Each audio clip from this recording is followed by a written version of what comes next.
Those two new reports on President Trump's finances, claiming he failed to repay millions in loans as a businessman, and that while in office, he funneled millions of taxpayer dollars to his properties like his private Florida club, Mar-a-Lago. Our senior White House correspondent, Cecilia Vega, has those details for us. Good morning, Cecilia. Robin, good morning to you. Yeah, you know this. The president calls Mar-a-Lago his winter White House, but this morning there's a new report suggesting American taxpayers have been footing a very hefty bill for all his trips there.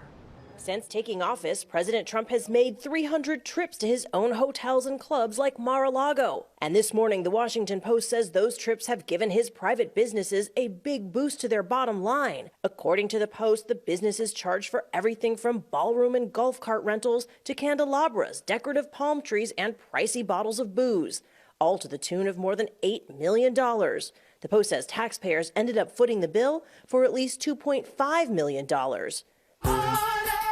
Also this morning, the New York Times reporting that while President Trump used his reputation as a billionaire businessman to help propel him to the White House, as a businessman, he failed to repay some $287 million in loans, the vast majority for a massive skyscraper project in Chicago.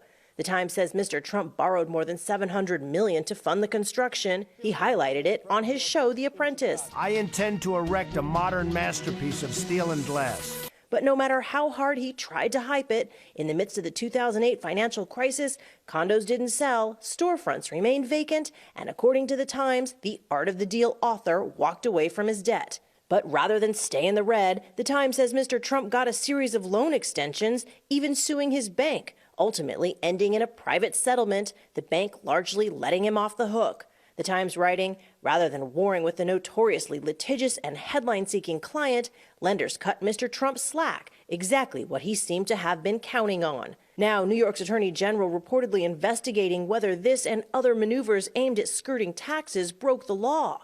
This after the Times reported President Trump paid just $750 in federal income taxes for at least 2 years since winning the White House. President Trump famously refusing to release those tax returns. First of all, I called my accountants under audit. I'm going to release them as soon as we can. I want to do it. But an audit does not prohibit him from releasing the returns. He could if he wanted to. And President Trump just tweeted, he says that he made an appropriately great deal with numerous lenders on the Chicago Tower, asking, doesn't that make me a smart guy rather than a bad guy? And now a White House spokesman calls the claims that the president's businesses benefited from his travel to his personal properties at taxpayers' expense a, quote, absolute disgrace and a lie. Robin? All right, Cecilia, thank you. George will anchor our live coverage on election night with our powerhouse political team at election headquarters in New York, D.C., and Delaware. That, of course, Tuesday, November 3rd, starting at 7 p.m. Eastern.